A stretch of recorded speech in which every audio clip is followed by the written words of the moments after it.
This is Duke University. My name is John Inazu, and I'm a fellow in the program in public law here at Duke Law School. And the topic of today's panel is Christian Legal Society against Martinez, a case set for oral argument at the Supreme Court next month. I'm going to set up the case for a few minutes and then introduce our panelists. In 2004, Hastings Law School, a public institution in California, denied official recognition to the student chapter of the Christian Legal Society.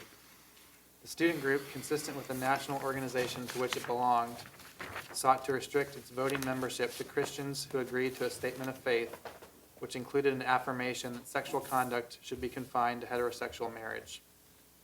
Hastings contended that the Christian Legal Society's membership requirements violated both the religion and sexual orientation provisions of the school's non-discrimination policy. The student group brought suit in federal district court asserting violations of expressive association, free speech, free exercise of religion, and equal protection. A lesbian, gay, bisexual, and transgender group, Hastings Outlaw, intervened in the case. The district court granted summary judgment against the Christian Legal Society, and the Ninth Circuit affirmed.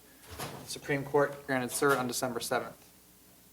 This case touches upon a number of important issues, and we will likely cover many of these in our panel discussion and in your questions, but I want to highlight on the onset the clash of two constitutional values raised by the issues underlying this litigation, and those are equality and autonomy. The Christian Legal Society, in its merits brief to the Supreme Court, has argued that, quote, all non-commercial expressive associations, regardless of their beliefs, have a constitutionally protected right to control the content of their speech by excluding those who do not share their essential purposes and beliefs from voting and leadership roles. Hastings and Hastings Outlaw disagree. In its brief to the court, Hastings Outlaw defends Hastings' conclusion that its students benefit educationally from the equal opportunity to meaningfully participate in any recognized student organization.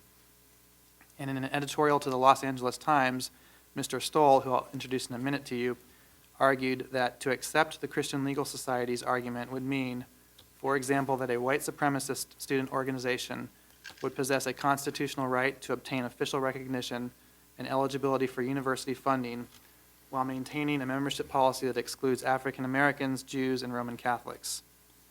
On some level, these competing visions articulated by the Christian Legal Society and Hastings Outlaw cannot coexist. But the issues are even more complicated. In its merits brief to the Supreme Court, Hastings has argued that this case does not concern any forced intrusion into the internal affairs of an expressive association, and Hastings Outlaw adds that Hastings is not attempting to force the Christian Legal Society to admit students who do not share its beliefs. The Christian Legal Society disagrees, so even the question of what constitutes the clash between the freedom of association and anti-discrimination law is disputed. This is just a sampling of the hard issues raised in this case, and you have come to the right place to start thinking about them. We are privileged to have with us today a distinguished panel of advocates and experts familiar both with these issues in a broader context and also this case in particular. To my immediate left is Mr. Gregory Baylor, Senior Legal Counsel with the Alliance Defense Fund and a Duke Law graduate. To his left is Mr. Christopher Stoll, Senior Pro Bono Attorney for the National Center for Lesbian Rights and a graduate of Harvard Law School. Mr. Baylor and Mr. Stoll have both been involved in this case from its earliest days to the present, Mr. Baylor on behalf of the Christian Legal Society and Mr. Stoll on behalf of Hastings Outlaw. Our third panelist is Professor William Marshall, the William Rand Keenan Distinguished Professor of Law at the University of North Carolina School of Law. Professor Marshall is a nationally recognized First Amendment expert and authored a widely cited law review article on discrimination and the freedom of association written shortly after the court's landmark decision in Roberts against United States J.C.'s. Each of our panelists will speak for approximately 10 minutes, and then we'll open it up to your questions. Mr. Baylor. Well, thanks, John, for inviting me to come back to my alma mater. I don't know if this gives me a home field advantage or not. Probably not. I was lucky enough to bring my family with me. I have two little girls, and I've already indoctrinated them to root for Duke basketball. At Sunday school last week, her teacher had a powder blue sweater on, and I turned to her and I said, Greta, what do you think of that sweater? And she just looked at him and went, grrr. So let me start with a couple of stories. In September of 1969, most Americans still supported military involvement in Vietnam. Richard Nixon had been elected to the White House about 10 months earlier, partly on a promise or a pledge to restore law and order. He was referring in part to the violent campus protests against the Vietnam War that had occurred. Into this environment, well, groups like Students for a Democratic Society, which had been responsible for some of those violent protests, were seen as dangerous and unpatriotic and un-American. And it was into this sort of cultural environment that a group of students at Central Connecticut State College came together and sought to form a chapter of Students for a Democratic Society. The university was concerned about this. They thought that SDS would be dangerous, would be disruptive, that its views on how culture and law and society should change were contrary to the college's official view of those issues. And as a consequence, the officials at Central Connecticut State College refused to recognize, give certain privileges to the SDS organization. And it was in the face of this sort of hostility to their countercultural message that they sought vindication in the federal courts. They filed a civil rights lawsuit and asked the federal courts to declare, to find, to hold that Central Connecticut State College had violated SDS's First Amendment rights by refusing to extend to them the same privileges that were available to other student groups on campus, like meeting space and access to means that the university provided of allowing groups to communicate with the campus community. And in that case, the Supreme Court, the case went eventually all the way up to the Supreme Court, and the court found that Central Connecticut State College had violated SDS's constitutional rights. And the college was required to recognize them, and they were, and they operated on campus. And the interesting thing is that all of the fear, right, that CCSC, the college, had articulated did not come to pass. The skies didn't fall. The campus did not erupt in flames. And eventually, many, if not most, Americans came to share SDS's view about American military involvement in Vietnam. Let me fast forward a little bit to 1973. At this time, most Americans believed that homosexual orientation was a psychological disorder, that same-sex sexual intimacy was morally wrong. The idea of rules banning discrimination on the basis of sexual orientation it was just an idea, if at all, at that point. The idea of state recognition of same-sex relationships, same-sex marriage, was, I think, a fantasy for all but perhaps a few. It was in the face of this cultural reality that a group of gay students at the University of New Hampshire sought to form a gay students organization. They wanted to sponsor social events and distribute literature and things of that nature. And when they did sponsor a social event, there was great outcry in the then conservative Granite State. The governor of the state wrote an open letter to the Board of Trustees indicating that he would do everything in his power to withdraw funding from the university if the university continued to accommodate the gay students organization. And sure enough, the university sort of responded to that pressure and forbid the gay students organization in 1973 at UNH from sponsoring social events and distributing literature. And it was in the face of this cultural reality that this countercultural group, the gay students organization, sought vindication of their rights in the federal court. And that case did not go to the Supreme Court, but it went to the First Circuit, which ruled in favor of the gay students organization. The court in that case acknowledged, observed that there was a conflict between the sexual values of the gay student organization and the sexual values of the university and most of the population of New Hampshire, but said nonetheless that the First Amendment requires UNH to recognize the GSO and give benefits to it. And just like at Central Connecticut State College in 1969, when the court ruled that way, when it required the college to recognize this countercultural group, the skies did not fall, the campus did not erupt in flames, and eventually many Americans came to share or came to have a different view about the morality of homosexual conduct. So let's fast forward our time machine a little bit forward to 2004, to the city of San Francisco. It goes without saying that San Francisco is a politically liberal place, a religiously liberal place. No Republican presidential candidate had garnered more than 20% of the vote since 1988. The Castro district was a center for gay life in the United States by this time. Harvey Milk was the first openly gay man to be elected to a public statewide office in California. A little bit more recently, the mayor of San Francisco, Gavin Newsom, started issuing marriage licenses to same-sex couples in advance of the California Supreme Court's conclusion that the state constitution required recognition of same-sex relationships. It was into this cultural reality that the Christian Legal Society chapter in the fall of 2004 approached the administrators at the University of California Hastings College of the Law and said, we would like to be a recognized student organization. You, Hastings, have recognized 60 groups, given them benefits, access to meeting space, communications mechanisms, eligibility for funding. We'd like to be group number 61. And the university said no. The university said no. When they said no, they invoked the university's policy against discrimination. That policy said, thou shalt not discriminate on the basis of, among other things, religion and sexual orientation. Hastings concluded that the CLS chapter was in violation of that policy.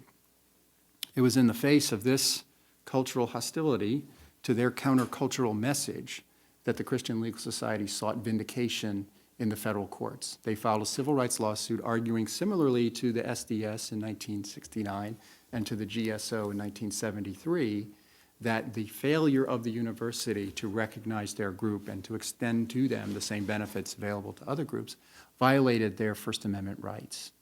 And so far, the courts have not yet vindicated the rights of this countercultural group that was faced with this a cultural hostility to them. But that may change. Of course, as you know, this case is set for argument in the Supreme Court. Let me make an observation. Instead of getting too much into the weeds of legal doctrine, let me make a sort of a broad observation. I apologize, particularly to Professor Marshall as an academic. This may be a bit of an oversimplification. But I think it's fair to say at some level that most civil rights cases, constitutional civil rights cases, are focused on two things.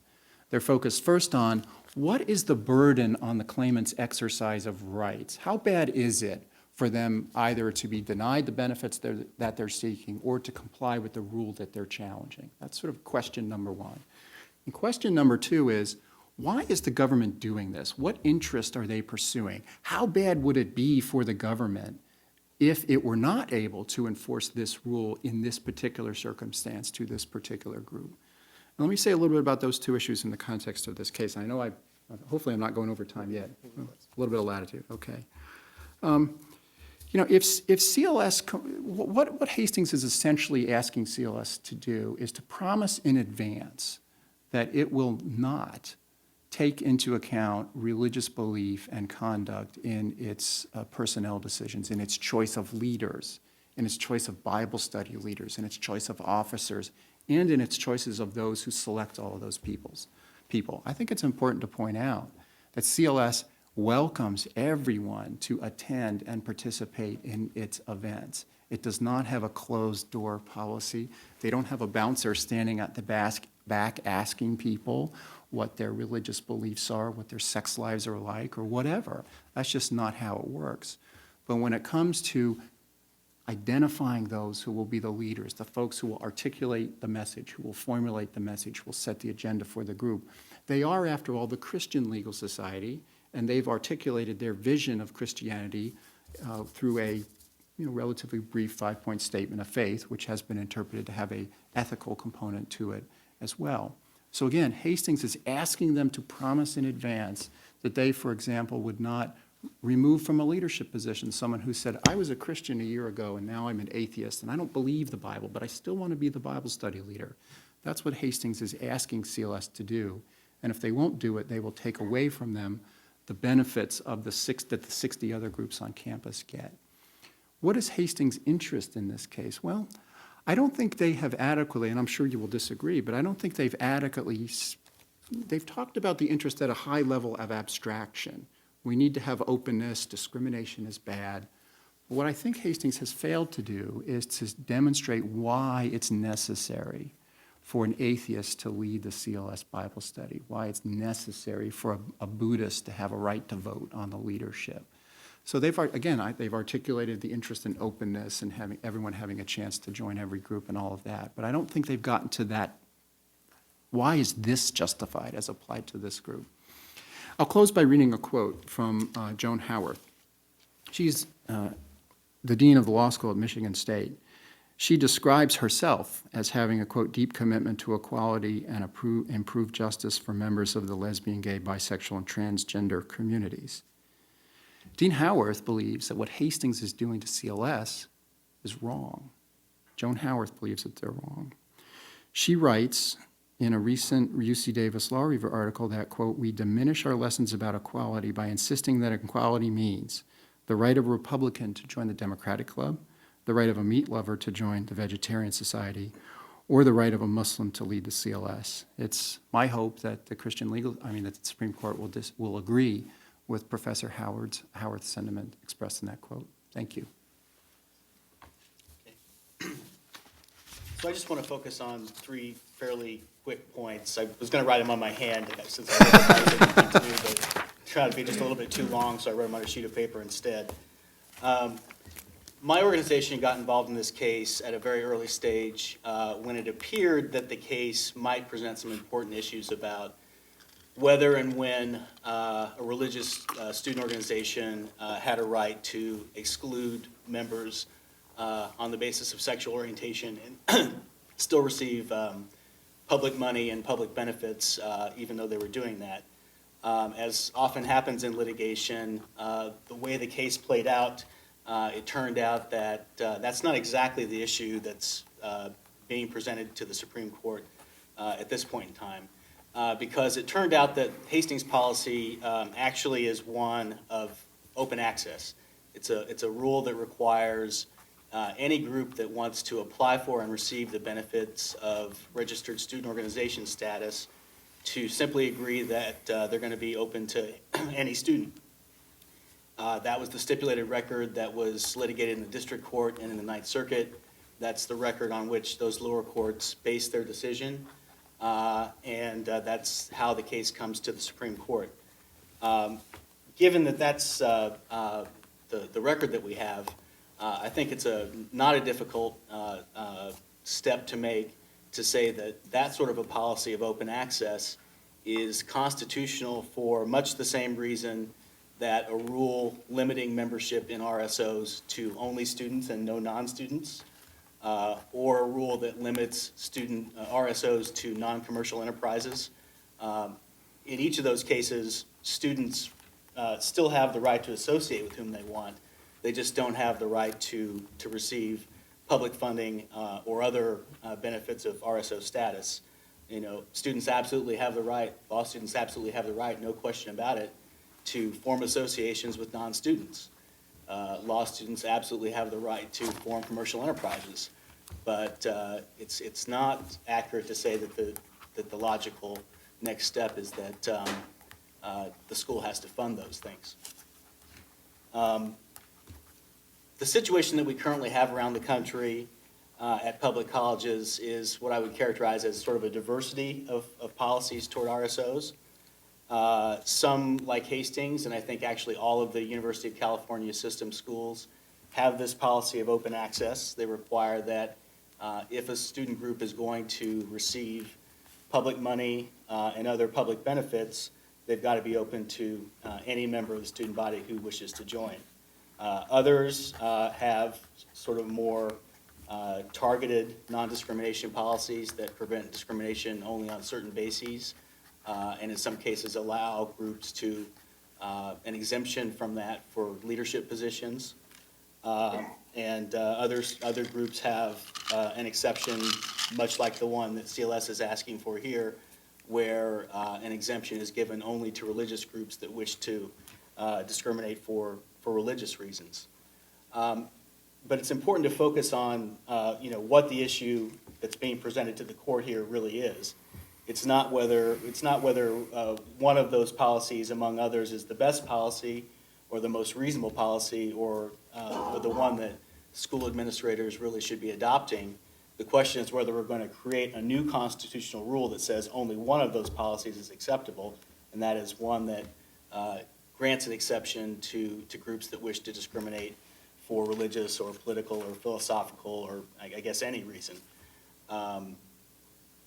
We're also not talking about a case like the Gay Student Alliance cases that were mentioned, where a university administration, for reasons of open hostility to a particular point of view, has tried to exclude a group from campus. We're talking about a neutral non-discrimination rule that was adopted for reasons that have nothing to do with suppressing any particular point of view. And in fact, religious groups have existed at Hastings for many years and continue to exist. And CLS actually continued to exist and to thrive even after being subjected to exclusion from the RSO program. We're also not talking about a case like the Healy case, the SDS case that was referred to, where the group was prohibited from even meeting on campus, even coming to the coffee shop and having an informal meeting. CLS continued to exist as an informal group, had events on campus, was eligible to, post its meeting notices on chalkboards. Really, the only significant difference between a registered student organization and a non-registered group being the availability of public dollars for funding travel and so forth.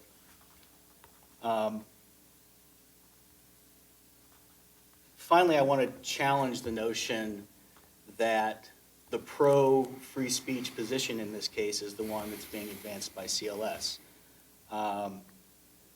The open access rule that Hastings has decided to implement for its RSO program ensures that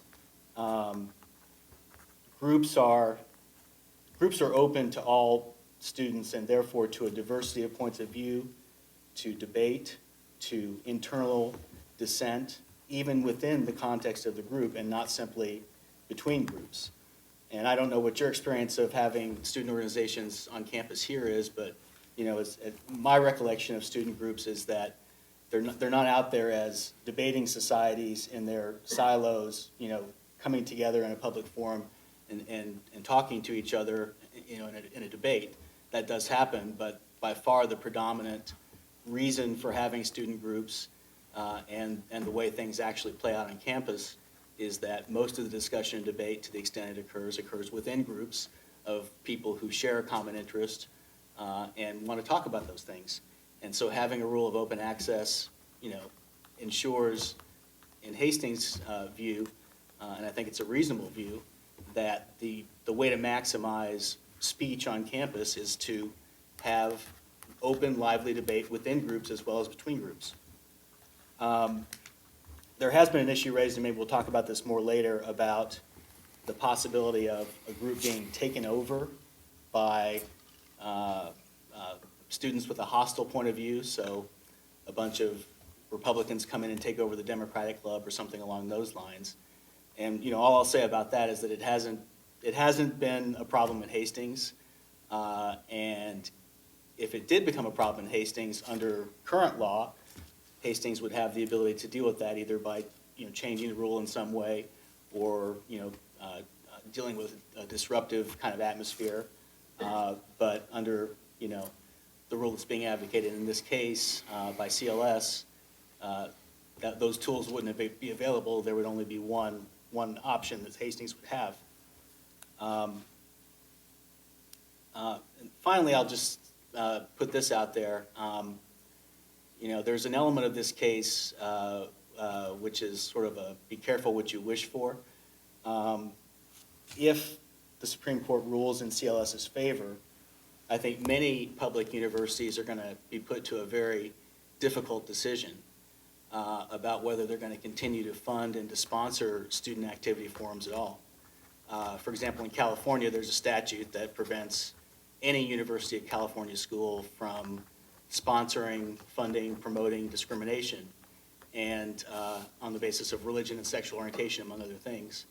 And so if UC is in a position where it can't constitutionally enforce a non-discrimination policy within its RSO program, then I think the university and its lawyers are probably going to have to make a very tough decision about whether they can even continue having a program like that. So I'll just leave it there and leave everything else for questions. Hi, and thanks for having me out, and thanks to my colleagues and John for putting this program together, and thank you all for coming on a beautiful day in the middle of March Madness. Although, if you come from a school 7 miles away from here, you actually don't acknowledge that March Madness is happening this year. But good luck to you all tonight. 20 years ago, as John said, I wrote this article called Discrimination and the Right of Association. And like most of my articles, people do cite it, and they usually cite it with a beginning, but see. But in that particular case, anybody who read that article closely would realize that when I was trying to analyze which one of these policies should win, an interest in anti-discrimination versus a right of association, I completely waffled. That was 20 years ago. 20 years later, I'm still waffling because it is a ridiculously hard, very hard decision. And what I told the panelists before we began is that I don't like the fact this case is going up there, because when this case is decided, an important constitutional principle is going to be compromised no matter which way the court rules. And I find that they had to deal with this case eventually, but I do think the loss to constitutional values will be occasioned by whichever way the court comes out here. On one side, you got this issue of dissent and the right of unpopular groups to dissent and the right of unpopular groups to deviate from government orthodoxy. And it's an important part of our First Amendment tradition. On the other side, you have anti-discrimination policies, and not only do you have anti-discrimination policies, you have at issue a university's efforts to promote anti-discrimination and to promote the value of equality and to promote the values of non-exclusion. Both of these values are immensely important and immensely significant to our foundational principles of liberty and equality.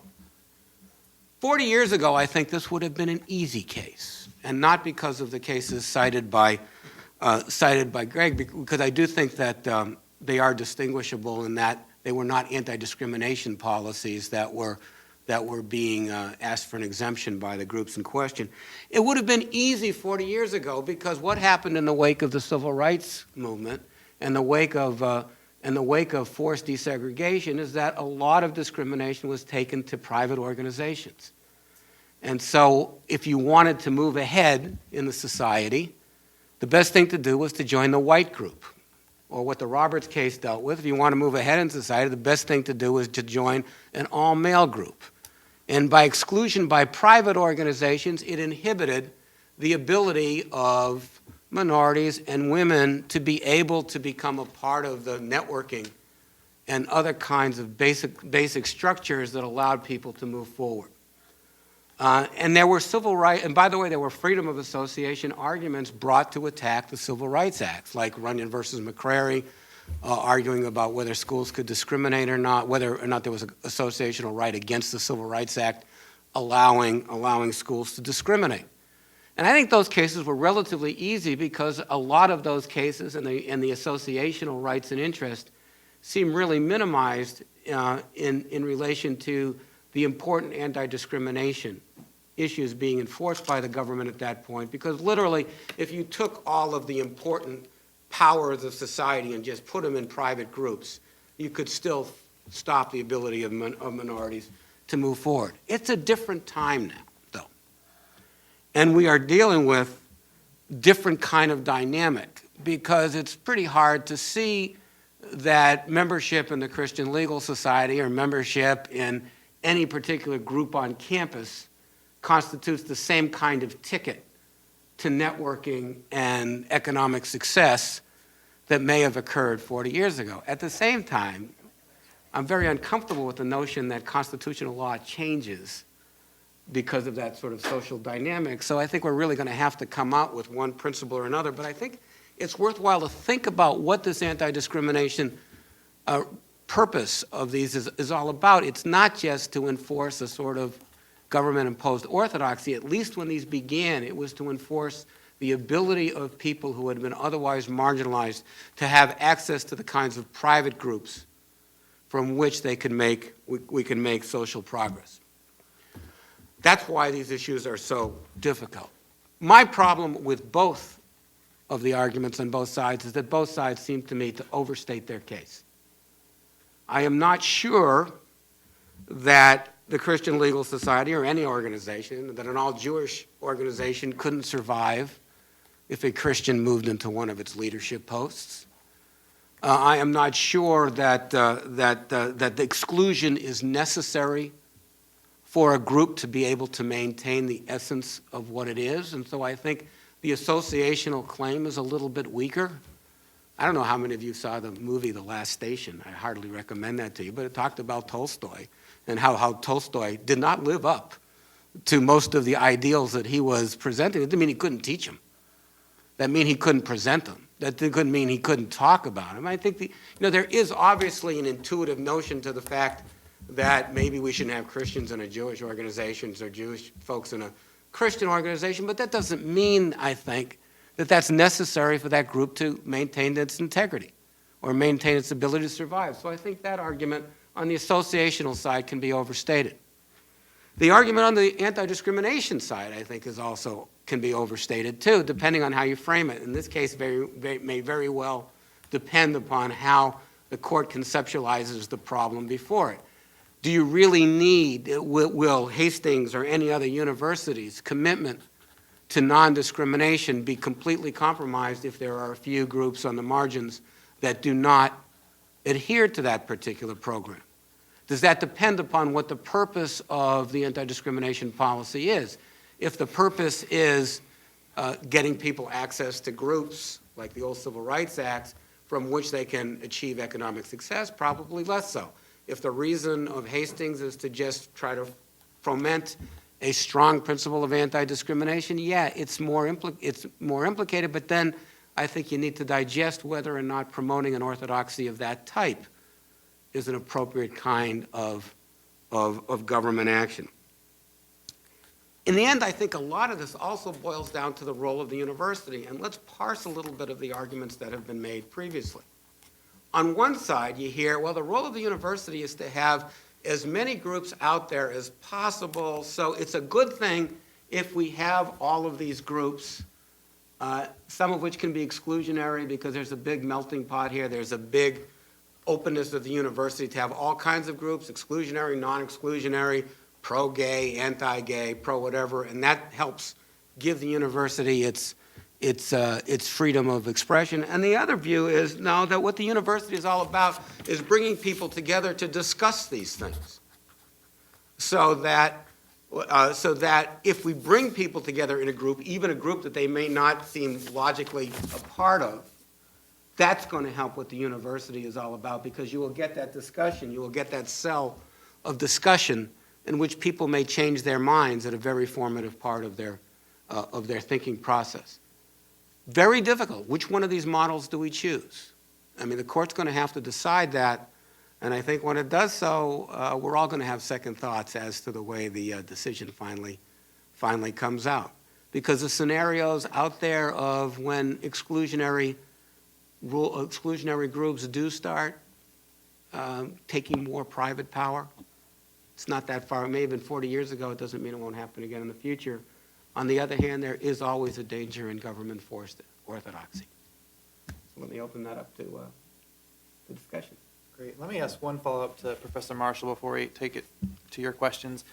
I'm curious, not as a constitutional matter, but as a normative matter, whether the religious element of the Christian Legal Society ought to matter here. So as a constitutional matter, Employment Division against Smith probably takes this out of the equation for this case, but how should this be factored in? Yeah, Smith takes it. For all of you who don't know Smith said that laws of general applicability, there are no free exercise religious exemptions from general laws of applicability, which would suggest that an anti-discrimination law, you don't have a religious exception where you wouldn't have a comparable secular exemption from the same kind of thing. And I think that's an important principle, because otherwise you seriously violate free speech kinds of concerns if you favor one kind of speech, religious speech, over other kinds of speech. So I think I'd be very surprised if the court wrote an opinion that said only religious groups could be exempted from anti-discrimination principles and not a comparable secular group that had the exact same sort of belief but just didn't couch it in theological terms. What questions do you all have? Question for Mr. Baylor. You mentioned the kind of balancing act between the interests of CLS and the interests of the government. I have a question about the interests of CLS. So let's say you have an atheist joining the group, and it's one atheist and let's say 30 other members, and they run on this atheist platform. Chances are they aren't going to get elected. So in that case, the group wouldn't be impacted. Let's say 50 atheists join the group and they take over. You mentioned this hostile takeover. That would affect the group, but that also means that it's no longer infringing upon the group's speech because the speech of the group has changed. And so even though it affects the group, it seems like whatever effect it has on the group, how do you see that framed in terms of speech or expression if in fact the composition of the group changes how that speech is understood? What you're describing is a scenario where a government rule results in an organization changing its message. And I think that's at the heart of this case. The Constitution protects the right of a group to maintain its message, right? So I think what you've identified is a pretty severe violation of First Amendment freedoms. This is a right that's been recognized. For example, in the Boy Scouts case, and I realize the objection will be that Boy Scouts versus Dale involved a police power rule, where the state of New Jersey said as a matter of the police power, you must not discriminate on the basis of sexual orientation. And if you do that, you'll be subjected to civil liability and have to pay money damages to somebody. But putting that element aside, and I realize that's a basis of distinction that Mr. Stoll offers, but the court did recognize that the forced inclusion of someone who disagrees with, who lives his life in a way that undermines or contradicts the values of the organization is an adequate burden, a constitutionally adequate burden on the group's ability to express its message. And I think that what the scenario you've described, imported into the Boy Scout context, would be this. Boy Scouts, why is it so bad just to have one scoutmaster, one homosexual scout, when you still have a million other scoutmasters who toe the line, so to speak? And the court said that wasn't adequate. The other thing I would say is I think one aspect of this case that hasn't been, probably by our side, not adequately argued. I think organizations like Christian Legal Society are painfully aware of the history of theologically conservative or theologically orthodox institutions in the United States. They've seen Harvards of the 17th century turn into the Harvards of today. They've seen the YMCAs of the 1900s turned into the YMCA of today. They became radically different organizations over time, in part because they became increasingly latitudinarian. In other words, we used to ask our people to agree with us that, for example, Christ is divine or that the Bible is inspired. But we stopped asking that, and we started minimizing what it is that binds us together over time. And then over time, it becomes a radically different organization. I personally am more afraid of that scenario than the scenario of 50 atheists coming and joining the CLS chapter. The final thing I'll say, and I don't mean to filibuster here, is to say that CLS is a small group.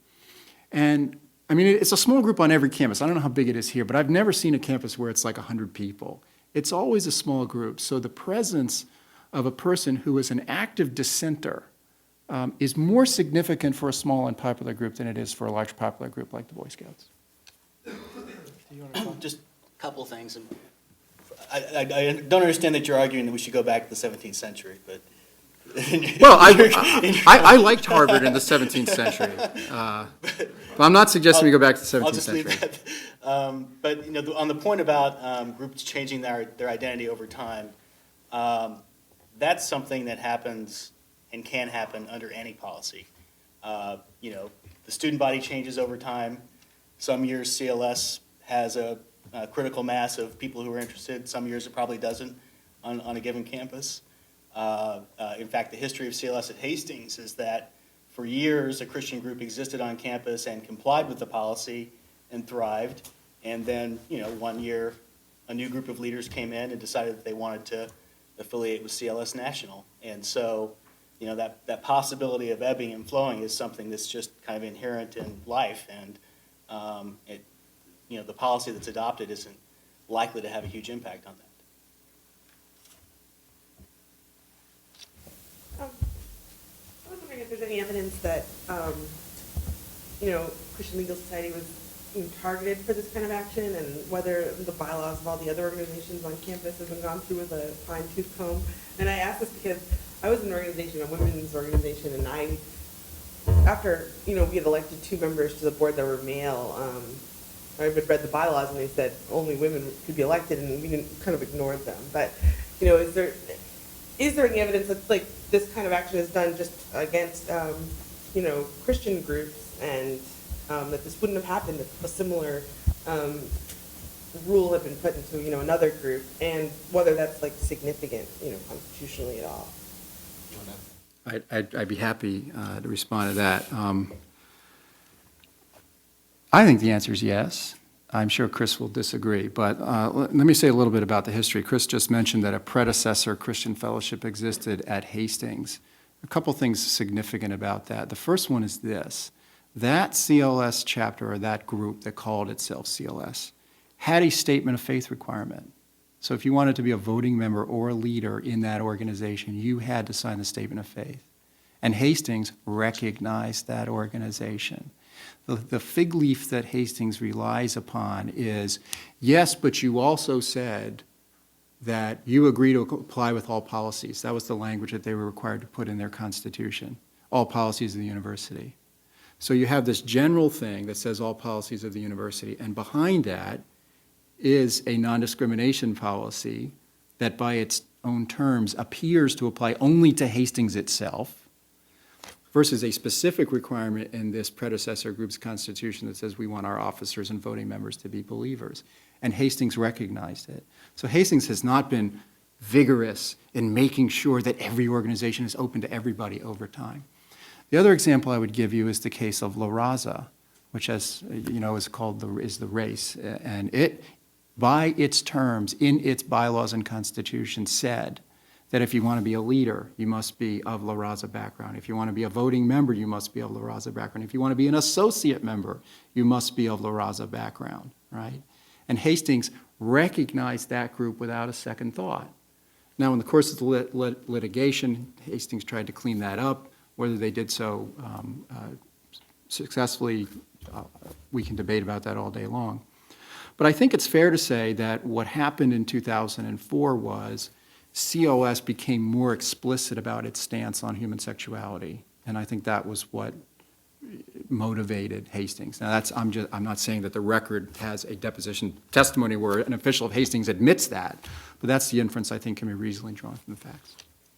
I'll just add that, I think the record's pretty clear that although some constitutions of other organizations have, vague references to supporting the goals, all of them, including La Raza, also had, non-discrimination policies in their constitution that pledged not to discriminate on any of the bases, including race or national origin, and that no group has ever asked for an exemption and ever had a situation where they wanted to exclude a student. So the record before the Supreme Court is pretty clear that this has been enforced in an even-handed manner, and that, for example, the Muslim students group hasn't been allowed to discriminate while the Christians, or has been allowed to discriminate while the Christians couldn't. It's a neutral policy that's been enforced, even-handedly. The way these come up, the way it's come up in a lot of circumstances, it's not like the university is going through the bylaws of all the organizations. The organization comes up and asks for accreditation, and they have to sign an agreement to abide by the university. And the cases that I'm aware about, the organizations in question, the religious organizations in question, did not want to sign, and that's how it came up. It wasn't like there were other groups not signing that were allowed to go forward. But the the instigating event was the non-signature by the organization, and in fact, there are some folks out there who really wanted to litigate this issue and wanted to present cases like this. And by the way, I'm not saying that critically.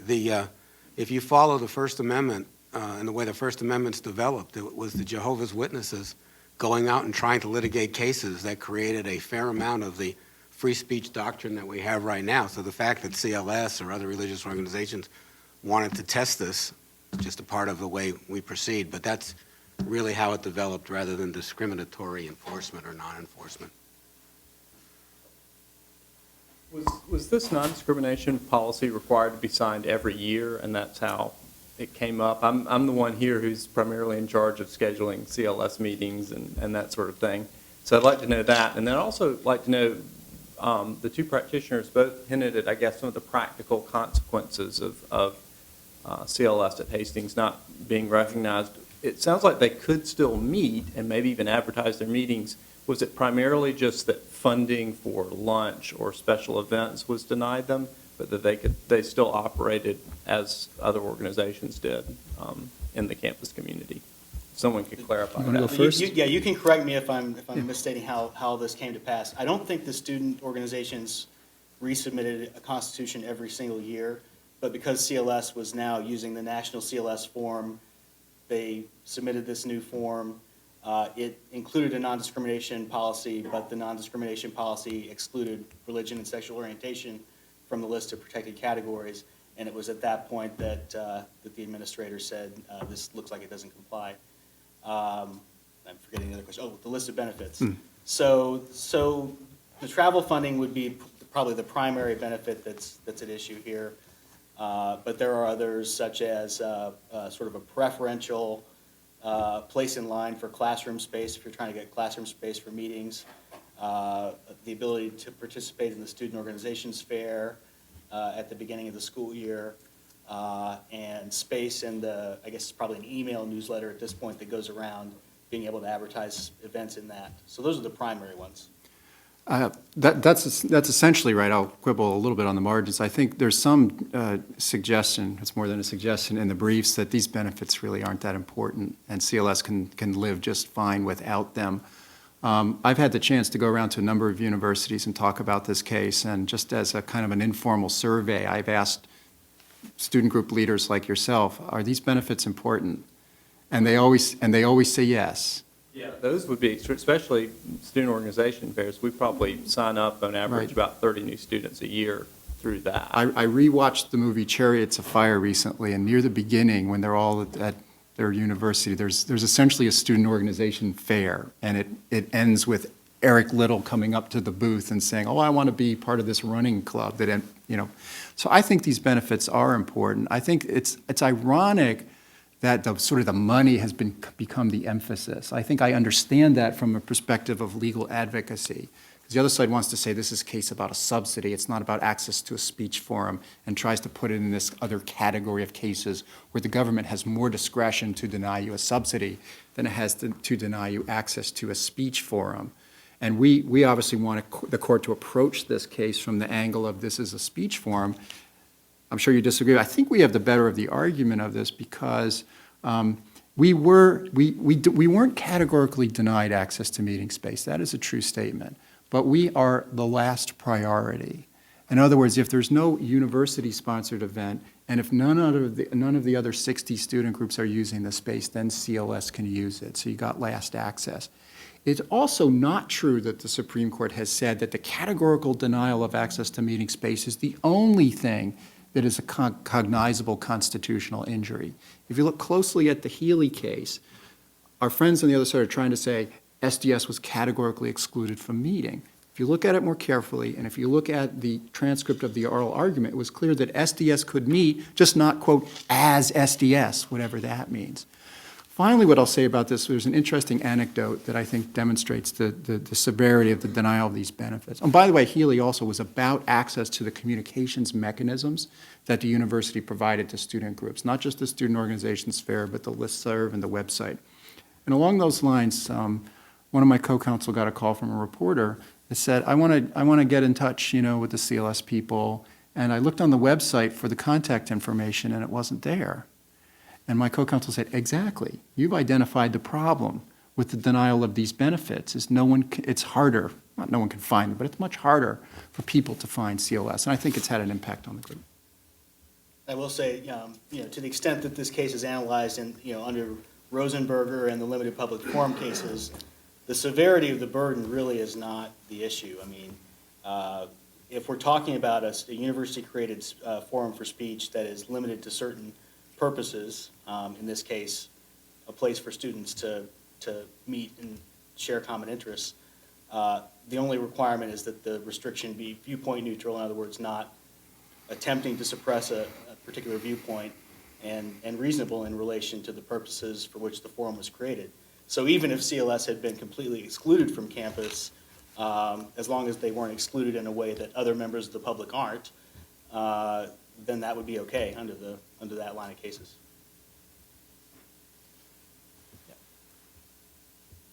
I apologize, I may not be familiar enough with the First Amendment doctrine, but Mr. Baylor, are you suggesting that CLS's position is that the right of associational expression, if CLS is to prevail here, would make CLS comfortable with a Muslim group, for example, receiving university funding if they specifically excluded Muslims or advocated a policy?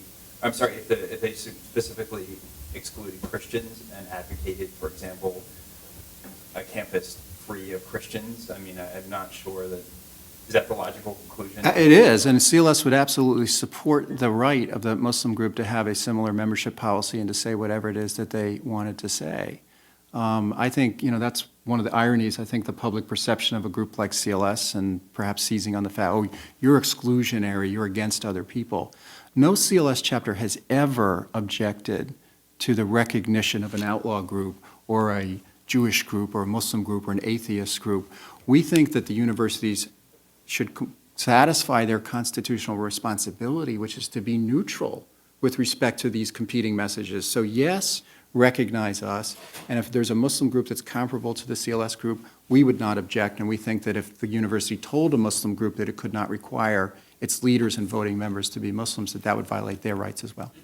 But I might just follow up on Sure. that. You referenced the creation of an outlaw group, but for example, the outlaw group at Duke does not have a discriminatory policy. In fact, I believe that the entire board may not be homosexual. Right, sure. So I'm not sure that's an adequate comparison, point of comparison. Well, but the point is that CLS would not object to a group that did have such a policy. For example, if an outlaw organization said that you must have a homosexual orientation or whatever the hypothetical requirement would be, I think your question is about whether CLS would be comfortable with the extension of expressive association and free speech rights to that group, and the answer is yes. I think the harder question to pose to Mr. Baylor on this point is, what about the White Supremacist Law Association or the We Hate Gays Law Students Association? Right. Do they also have the benefit of government funding in this case? Right. Well, I'd object to the use of the phrase government funding because I think this case is about much more than government funding. It's about access to a speech forum that includes eligibility for funding, but putting that quibble aside, I think that the race hypothetical is an absolutely difficult question. I think there's kind of a non-response response, and then there's a response response. The non-response is sort of a practical observation about life. Back in the 1970s, 1980s, and 1990s, the big fight, one of the big fights in church-state law was whether governments were either required or forbidden to give equal access to religious organizations to public meeting space. And on one side, the religious groups were saying the free speech clause requires equal access, and on the other side, the governments and other strict separations were saying the establishment clause forbids the giving of equal access. And one of the atmospheric arguments that was made on the strict separation side was, well, gosh, if we recognize you, quaint little Bible study, the next day it'll be the white supremacists and the Nazis and all the rest. And I would concede that there's some, sort of intellectual, logical power to that argument, but I don't think there's a lot of practical power, real-life power to that argument. And I think the acknowledgement of a statutory and constitutional right of Bible clubs to meet on high school campuses and on university campuses, and the long history that we have of that has shown that there aren't groups of white supremacists waiting at the door of the Hastings saying, we want recognition as well. So again, I realize that's not an intellectually satisfying response, but I think it is relevant to sort of a real world, how's it going to work out response. The other more kind of satisfying intellectual response, I do think it's possible for courts to draw reasonable distinctions between invidious discrimination on the basis of protected characteristics like race and a religious organization attempting to maintain its religious identity through its religion and religious-based requirements. And the law in most other areas acknowledges this difference. For example, Title VII, which bans religious discrimination in employment, exempts religious organizations. Barney Frank's Employment Non-Discrimination Act, which would outlaw discrimination on the basis of sexual orientation in federal anti-discrimination employment law, has an exemption for religious organizations. So I think it's a little too glib to say all discrimination is the same. The law recognizes this difference, and I think a racially discriminatory group could be treated differently even if CLS wins this case. Greg, I got to take you on a little bit on the first part, because your answer that it may not be a practical difficulty is the same kind of, it's not going to be a practical difficulty if CLS has to admit people who are gay because they aren't going to take over that organization. I mean, I think if we start playing with what practical difficulties may occur, we really don't know. With respect to your second point on recognizing an inclusory organization versus an exclusory organization, that's hard. I mean, is it an all-Christian group, an anti-Muslim, anti-Jewish group, or is it a pro-Christian group? I mean, is an all African-American organization, an anti-white organization, and what about an all-white organization? Is that an anti? And it becomes a very difficult line to figure out what's invidious discrimination and what is not, and what is not invidious discrimination. And I think a university is going to be put pretty hard to the test if it has to start making those kinds of distinctions. It also matters who you ask, right? If you ask members of the group, they might have one answer, and if Sure you ask enough. externally another. Sure enough. Chris? Yeah, I mean, I don't see any basis in the First Amendment to distinguish between groups that wish to exclude for religious reasons and groups that wish to exclude for political or other reasons. I'm not so worried about the white supremacist group showing up at Hastings and wanting to be registered. I don't think that's likely to happen. But I am worried about other kinds of secondary effects, like there was a case out of the California Supreme Court within the last few years holding that the city of Berkeley did not have to give a free or subsidized berth at the marina to the Boy Scouts because of their discriminatory policy. Would a victory for CLS in this case mean that now the Boy Scouts forever in perpetuity have a right to a free berth at the Berkeley Marina? So I'm worried more about those kinds of follow-on effects than I am about the possibility of hate groups getting recognized. We are out of time, so if you could join me in thanking our panelists.